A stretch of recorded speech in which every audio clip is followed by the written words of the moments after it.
What a fantastic opening salvo at the 63rd Pop Warner Super Bowl. It's time for the wrap show here at the ESPN Wide World of Sports at the world-famous Walt Disney World Resort in beautiful Central Florida. Kevin Cork, Rini Angolia, and Drew Felios with you. Guys, I know you had the call today, but for me, it was a real pleasure to see the hard-hitting action and a lot more talent maybe than some people might expect. Different parts of the country, different styles of football. We saw Southwest, we saw the South, we saw the Southeast, the Northeast. Every demographic really showing their style of play. And I love day one. It's teams, get those butterflies out, some teams that have never been here before, some teams that have been here before. It's good to get that first day under your belt. And speaking of, we're going to get you right to the highlights as we look back at what was a fantastic day, Drew. Kevin, Oak Cliff Titans representing Dallas, Texas. Watch this defense. Bam, they come to play. Force the turnover. Brea Wildcats, hard time holding on to the football, and then they get it into the hands of their running back, and Charles Walton knows what to do with it. To the end zone for the score. Titans took an early lead. They came in unbeaten with an 8-0 record, and you saw why. They can beat you in so many different ways. Ball up in the air this time. Humphrey comes down with it, and they went to the well not just once, but twice. Just throw it up. Let those receivers go get it. Humphrey squeezes it, and that would set up the run as well. Caden Coleman gets his chance for the touchdown, and Oak Cliff would cruise after that, 20-0. The final score, Titans moving on. Yeah, in the next game, LaPorte Slicers, Deer Valley Bulldogs. Reed Raymond, 44 for LaPorte. Right up the middle, breaks a tackle. On his way to the house, looks like he's gonna get caught. Just enough speed by Raymond. Get it over to goal line. As LaPorte scores, takes the lead, 6-0. But the Bulldogs are gonna come back. Number 30, Isaac Massey, 15-yard pass. Down to the goal line. And then the Bulldogs, little quarterback sneak. Mason Lombardi, gonna get it across the goal line, tie this thing up at 6. And then Isaac Massey, how about a long run, 25 yards. Around the left end, breaking tackles. Gets it down inside the goal line. And then Massey again, little off tackle to the left, squares those shoulders up, gets it across. Deer Valley with a win, 18-7. All right, West Side Wildcats, Brick City Lions, looking like the Detroit Lions as they do year in and year out. Wildcats with Fareed Coleman, 58 yards down the sidelines. He takes it in. Wildcats making an early statement. They were pumped up. And then Terrence James this time. I'm surprised. Brick City, one of those programs that is intimidating. They hit you in the mouth. The West Side wasn't having any of that. So they go up 2 scores here, 12-0. And then it's Javaris Rickerson scoring as well. And I think this is a big surprise. West Side Wildcats, 19-0 over Brick City. And the final game in Junior Pee Wee, Souderton Braves, Capital City Steelers. Capital City, another one of those Pop Warner organizations. Kevin Waddell, number 8. Great footwork, a little juke and jive, gets it out to the outside. He's in for the score. And then it worked once. Yeah, why don't we go back to the young man? Another little handoff, lowers those shoulders, gets it across the goal line. Capital City Steelers with this shutout again. Excellent Pop Warner team. 13-0 there. Gavin gone, y'all. So 20-0. Oak Cliff getting things started with a very early and impressive victory. As you see there, it's Deer Valley by 11.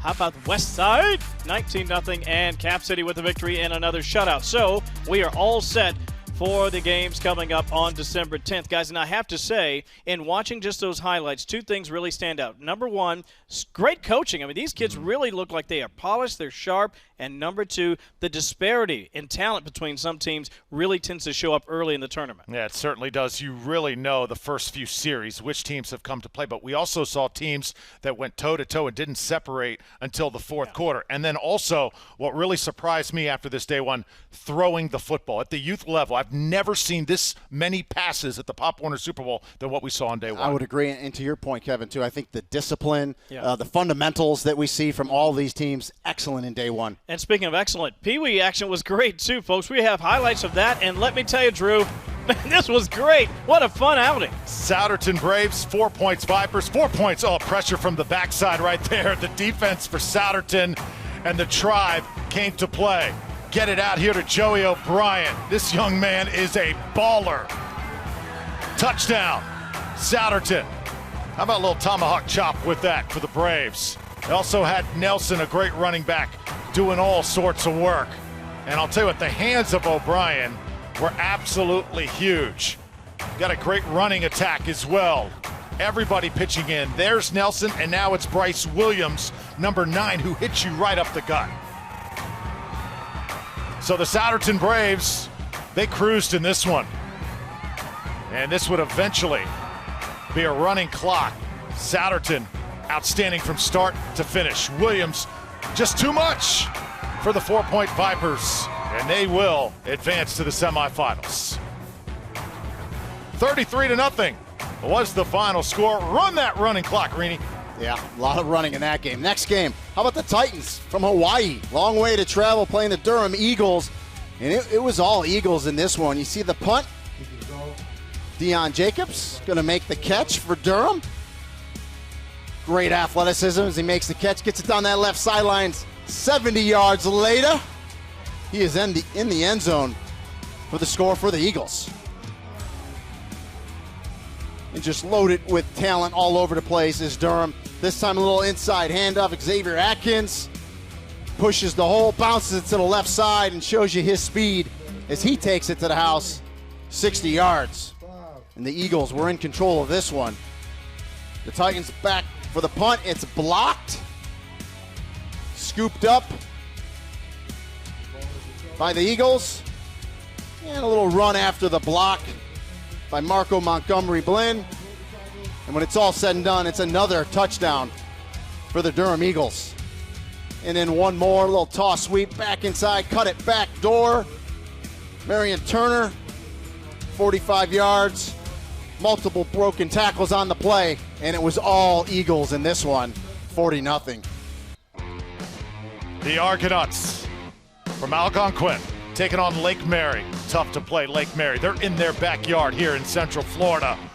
So much great talent here in the Sunshine State. Jordan Pittman splitting the defense from 40 yards out. The Rams in business. And then Jack Lorenz also can do the same. Go, Jack, go. This was all Lake Mary from the start. Argonauts do get a late touchdown in this one, but it would be too little, too late. Caden Dumel to Owen Hoffman. Over the top. Oh, tipped up in the air, and he'll go. 38-8 go, the final score. The Rams advancing in the semis. Yeah, a lot of blowouts in this division. Portage Indians, Bridgeport Raiders. Raiders look good early. Tyrell Wright, number 1. Look at those shoes, and look at him go. 85 yards for the score for the Raiders. And when you have a player that has that type of ability that can do it, you go back to him once again. He's going to keep it on the play fake around right side, a little doop-doop into this end zone for the score. 20 yards for Wright on that one. And let's double it up from the quarterback position. Look like you're going to throw it. No, I'm going to keep a little quarterback draw, a little Lamar Jackson-esque there as Wright goes 40 yards for the score.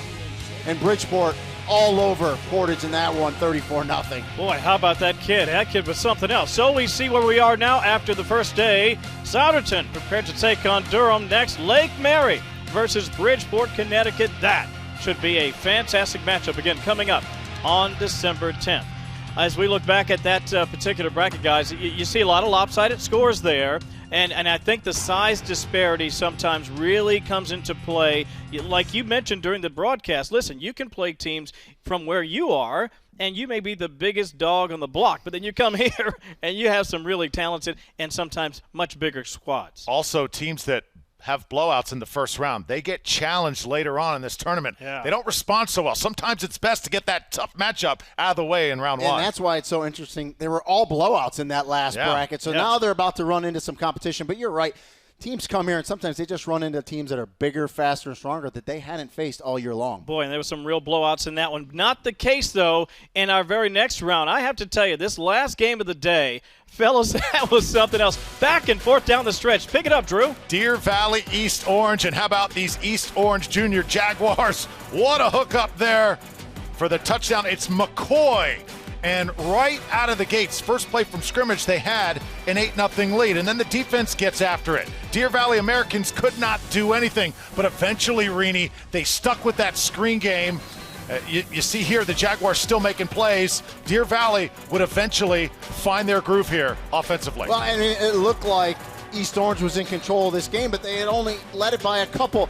But as you said before, Deer Valley screen game. They got after the aggressive defensive play of East Orange. They hit an inside screen there to Caden Armstrong, their big back. You see that speed up the middle. And now a wide receiver middle screen. Great job by Trenton Wilkins, the quarterback, to keep dropping back. Get it to Richard Munoz, his big wide receiver, as he gets that screen and takes it in for a score. And then again, Munoz, and just give Deer Valley all the credit in the world. Quarterback pass, running back pass, going to get intercepted to preserve this win.